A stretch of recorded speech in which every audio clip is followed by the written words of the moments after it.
Welcome back to News 360. It's now time for Mission. All right, don't forget that Mission is proudly supported by Star Ghana with support from UK Aid, Danida and the European Union. Let's do some health. And the major hindrance to quality and effective healthcare in the Wa East District of the Upper West region is the poor road network. Now, Brighton and Amfor reports a poor transport system and the inability of the district assembly to repair and construct roads as a result of inadequate funding is causing the deaths of pregnant women.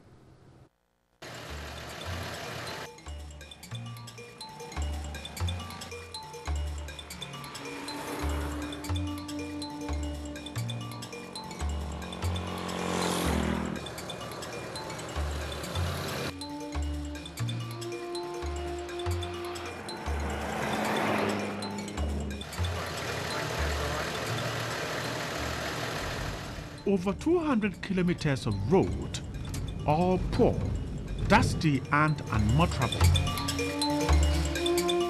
This is one of the two highways that link the Wa East District to the rest of the Upper East region, from Wa to Katwa and beyond, and then also from Wa to Fancy on the other side of the district. Now, this has over 100 communities lying along this part of the road. Traders, health personnel, teachers, and all workers commute on this link to Wa to transact business. The terrible nature of the road is affecting healthcare, education, and the transaction of businesses. Yet, this is what many caregivers and patients commute on daily to give or receive healthcare. No two communities are joined by a tarred road. The results are harrowing experiences of women, especially pregnant women. Some dodge certain medical examinations due to poor roads. If I sit on the car, I hear the pain of my stomach, so I can't sit comfortable and calm here. By the way, anytime that I want to go to work and come back here, I hear the pain of my stomach. The car is the road is no good for us to drain the car to work and come back here. Vehicles travel several hours on unengineered roads. Patients delay in seeking healthcare, worsening health conditions. Zina had to be transferred to Wa, and it's a headache. The road from Manwe to Wa is in such a bad state. Now, how does she get transported? The husband would have to find a way, perhaps put her on this motorbike to Wa, or perhaps look for another way out. Chief, how would you send her to Wa?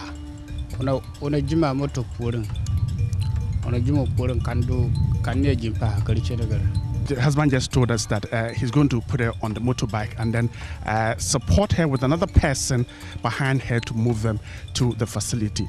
Now, Mary, this is how you get your patient referred to Wa, and the road network.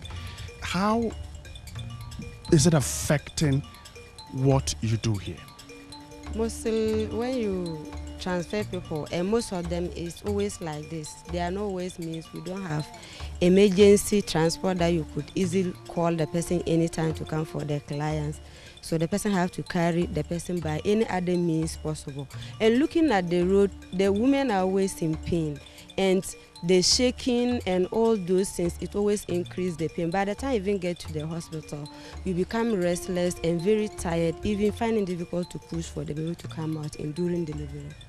Motorbikes and the motorking have become the main means in place of commercial vehicles. In some cases, however, rickety minibuses offer life-saving services. I always refer to a number of them.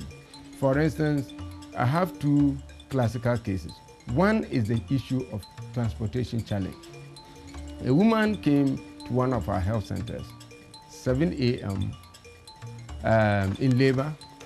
The midwife, at first examination, knew that this one was a problematic delivery. So said, I have to transfer or refer this patient to, and the only place you can refer to again is Wa. Every available means of transport was explored. And it took from 7 a.m. till about 4 p.m. before something could be done, including the fact that they now had to go back and look for money to buy ties, to change somebody's car ties before they transported. That lady, I mean, we audited that in WA. It was very shameful and embarrassing for the entire system that this was a situation recognized and detected earlier, but because of limitations in the system, particularly in transportation, the woman only got there when they got the means around 4 p.m., had to traverse the route 3-4 hours, got to WA at 8 p.m. There was no sign of life. In some villages, a Kia truck missed can mean 2 days of inability to move out of the district. Sometimes women risk the lives of their children just to make a trip in the district. Healthcare givers' nightmare have been experiences on roads. The district's major headache is raising funds for work on these roads. Feeder roads are sometimes reshaped, but the two major highways, Wahabu, Funsi, Kundugu, remain untarred and dusty, while the Wa-Wilinga highway is in the same condition. The two major roads that we have they are just F roads, but because they are under highways, we call them the major roads and the highway roads.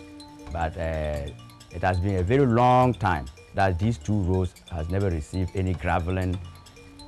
Some of the roads are past, they have never been engineered before, and then some are engineered, but they don't receive reshaping, and accessibility to communities in those areas are very difficult. This problem of accessibility actually hinders the activities of farmers, traders, and even government workers like nurses and teachers. Some of them find it difficult to get to their workplaces. Turnaround time for healthcare givers is therefore affected. It takes almost 5 hours to do a round trip in the district. Planners are suggesting solutions. Locational disadvantage. Even when we are going to organize our assembly meetings, a majority of the assemblymen are in the Bulinga area. So the issue of facilitating their movement to the assembly to deliberate on assembly issues actually makes organizing assembly meeting and some other meetings expensive. If we are able to link up the rules, work on the rules to improve movements, I'm sure it will help in the work of the district assembly. The district assembly says it will need funding to reconstruct the highways in order to improve healthcare delivery in the district. Now from health, let's do some education. And two districts of the Upper West region, Dafiama, Busie, Isa and Wa East, have taken a leap in efforts at getting children with disability to go to school. Brighton Anna Amfo reports, though infrastructure is poor and inadequate, education authorities are sensitizing communities to get these children to be placed in schools.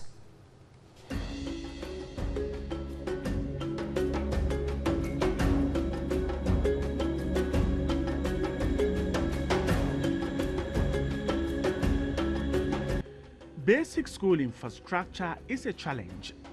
If you look at the infrastructural situation in the Wa East, it's very, very challenging, particularly at the KG level. I think it's zero infrastructure, include like classroom situation. Most of them are in churches and open air classrooms. But what is available is taking care of physically challenged children.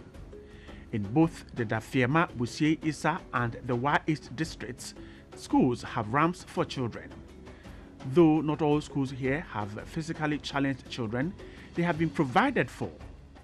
Schools in the two districts, however, have children with special needs. At the Girls Model Junior High School at Dafiama, girls who get admission and are physically challenged can go into classrooms easily. At the Kurpong Basic School, children who are physically challenged can also attend school. we went around to the communities, sensitized them, and talked a lot about the importance of the disabled child and the support that we have. If you look at the special schools, there are not so many in our region. So we educated them that yes, we can enroll these children into the regular school system and then manage them. But our issue now is an infrastructural situation where some children find it very difficult to go into the regular schools because of the structure of the buildings. And then those with special needs are not left out. Orphaned children and children with learning difficulties are also being catered for. Communities have been very welcoming in getting these kids to go to school compared to the past. The community members have been sensitized to know that people with special needs also need education. This is a plus for education authorities. The two districts have bought wholly into government's inclusive education policy and are doing all they can to ensure these children are not left out.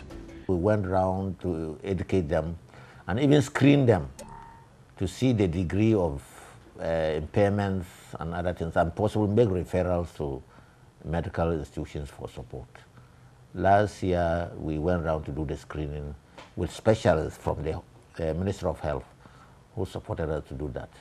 So right now, before we admit any child into primary 1 or KG, we make sure that we do the screening to know their status before they are put in school.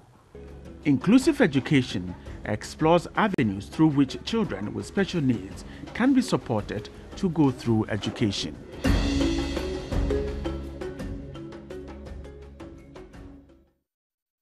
Well, that's all for Mission for this weekend. Don't forget that Mission is supported by Star Ghana with funding from Danida, UK Aid and the European Union.